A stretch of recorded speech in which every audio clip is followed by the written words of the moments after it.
תובנות בחיים. השולחן מייקין, השולחן, היא אמרה, השולחן הוא הדבק של המשפחה. שתמיד, אבל תמיד, תאספי את המשפחה שלך מסביב לשולחן. זה, היא אמרה, זה יעשה את הביחד. תאספי אותה. אז אני אוספת.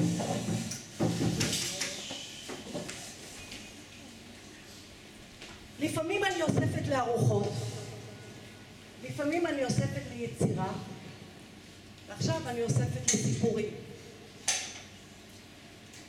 ואני מצפה לחבר אתכם אל השולחן שלי. לפעמים אני שואלת מי אני. זלדה כתבה בשיר שלה, לכל איש יש שם.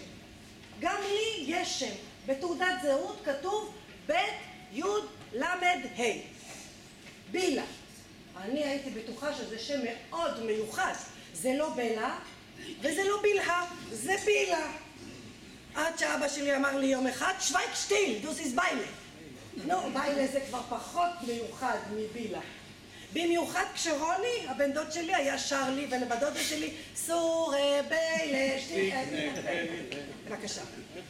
אז זה לא היה כל כך מיוחד. אבל יש לי עוד כל מיני שמות. הדודים שלי קראו לי בלה. האחים של אבא שלי קראו לי שווסטר, על שם אחותם שנספתה במלחמה ההיא. אחות של אבא שלי קרא לי ביילישי. אבא שלי קורא לי תוכטה. הבנות שלי קוראות לי אמא. הנכדים שלי קוראים לי קשקש. האיש שלי קורא לי כשהוא צריך משהו. והעולם קורא לי בילה. אז אני מורכבת מהרבה שמות, ואני מקווה שאני מתאימה לכל שם בנפרד. אתם יודעים, את העוף היינו אוכלים שבוע ימים. קודם כל היינו עושים אותו במרק. עכשיו, אם היה נשאר, היא הייתה עושה קצוצים בצל.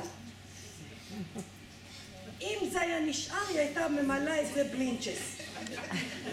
ואם זה היה נשאר, אז היא הייתה נותנת לחתולים.